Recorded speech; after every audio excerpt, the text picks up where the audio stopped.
Good afternoon. Social media is fundamentally changing the way that we do business.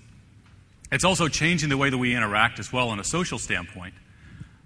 And we're really just at the beginning of this change. And as we're at the beginning, there's a lot of uncertainty about exactly what's the overall outcome going to be. How do I take advantage of this change? And what I'm here to talk about today is two fundamental pieces. One is what are the trends behind the changes, and how does that impact us as individuals and our companies? And then the second component of that is going to be how does that impact us from an advertising standpoint or as marketers, and how can I utilize this best within the company? Now, some major fundamental shifts are taking place. And Thomas Malone is a professor at MIT. He's been writing about this for some time, well over a decade.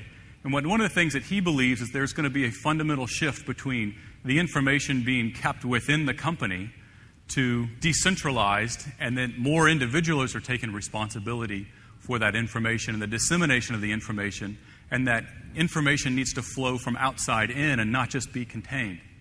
Now, some of the changes that are taking place to help facilitate this is the communication vehicles. And one of the things about it is, communication is becoming much cheaper now, and it's also allowing us greater access to information. So if we go back thousands of years to recent, few hundreds of years, then typically we only had a scope of influence or were able to hear about other ideas or information from the people who were immediately around us, right? And then there was the advent of more technology with broadcasting, whether it be print, radio, or television, and that gave a few people the ability to stand out and have their message heard. But we only had a few number of people who were really influencers at that time.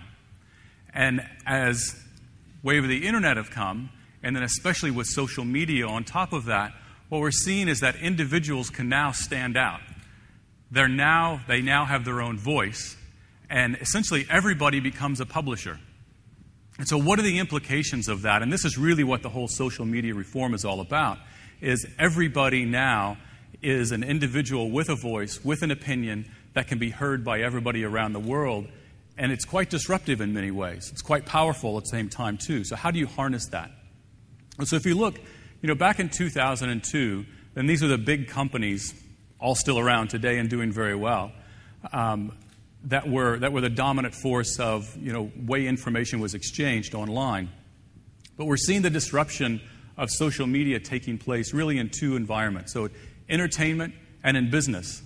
And with the advent of Facebook and MySpace, LinkedIn from a business standpoint, and now Twitter as well, we're seeing that disruption happen even more and more. And so how do you capture that, and what's the overall impacts? For one, I'll talk to you a little bit. I'm going to focus mainly on business and not really around the entertainment aspect. But at LinkedIn, when Reid Hoffman founded us back in 2002, then he had this vision of how do you connect the world's professionals?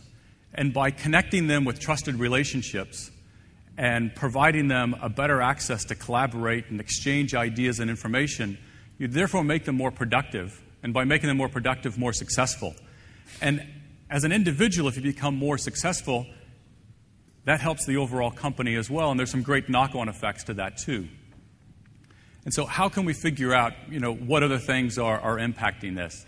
And for one, as Thomas Friedman, a great author and really forward thinker in this field, he says, the world is becoming flat. We like to say everybody's becoming on a much more equal footing. We can compete based on our knowledge and our information. And as Thomas says, people are collaborating more on an equal footing. Now the impacts, or some of the impacts of this is now information is speeding up, the world's becoming more faster, decisions happen more quickly, and it's also becoming a much more challenging space for us to live in. So how do we combat that, or how do we harness that? One of the things that we believe at LinkedIn is that everybody is now an entrepreneur. Right? So there's the entrepreneurial spirit, not just of starting your own company, but maybe taking that new initiative within your company, finding a new job or whatever it may be. And we need to look at the world in that particular way. Now, here are some stats where you can see that, the tenure of people in a job is declining. So how many people have been in a job now for more than 13 years? Same job, nobody. How about 6 years?